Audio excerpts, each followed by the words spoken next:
For every tear I have shed for my Primarch, his enemies have bled a single drop of blood. Yet still I can weep, and they can bleed. Brother Corbulo serves as the sanguinary high priest of the Blood Angels during the era Indomitus. As the most senior apothecary of his chapter, Corbulo oversees the initiation and transformation of aspirants into Battle Brothers and the medical care of his kin. Charged with the wardenship of the holy relic of the Blood Angels, the Red Grail, the chalice's mere presence reinvigorates his Battle Brothers during combat due to its storied use of the ritual of creation. Said to contain the blood of their slain Primarch, Sanguinius, the Red Grail is the most sacrosanct of all relics of the chapter and requires a capable guardian to protect it. Uncanny in his resemblance to their fallen Genesire, Corbulo's noble aspect and piercing eyes exemplify the purity of their bloodline. Working tirelessly to pacify the flaw in his chapter's Geneseed, his efforts spanning the length and breadth of the galaxy, with aid from many peers of cousin chapters, have regardless proven fruitless. Searching for rumored ancient archaeotech from the dark age of technology to fulfill his objectives, such artifacts have eluded the High Priest.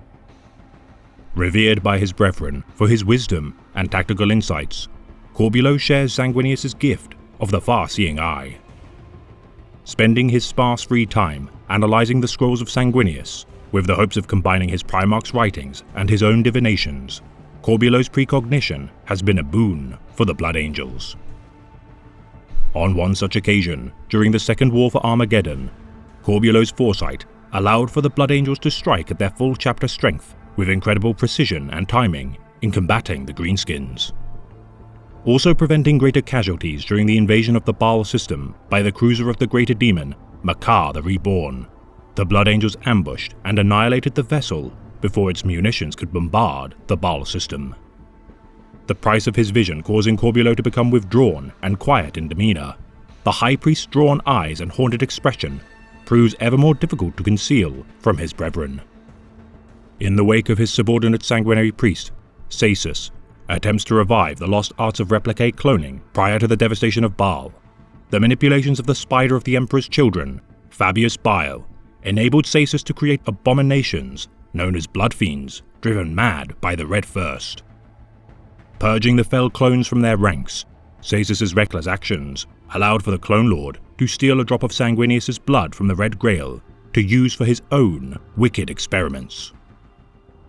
Facing the Blood Fiends in combat, Corbulo cleaved them in twain with his relic chainsword, Heaven's Teeth. Witnessing the Alpha Mutant drain the blood from the Red Grail, Corbulo rallied with his chapter to protect the golden sarcophagus of their Genesire from such desecration and helped erase the filth of the Blood Fiends from their homeworld. Foreseeing the arrival of High Fleet Leviathan prior to the devastation of Baal, Corbulo's actions allowed for the Blood Angels to prepare for the onslaught to come. Following the Blood Angels' desperate last stand on Baal, the intervention of the avenging son of the Imperium, Rabute Guilliman, enabled all chapters of the Blood to be reinforced with fresh warriors.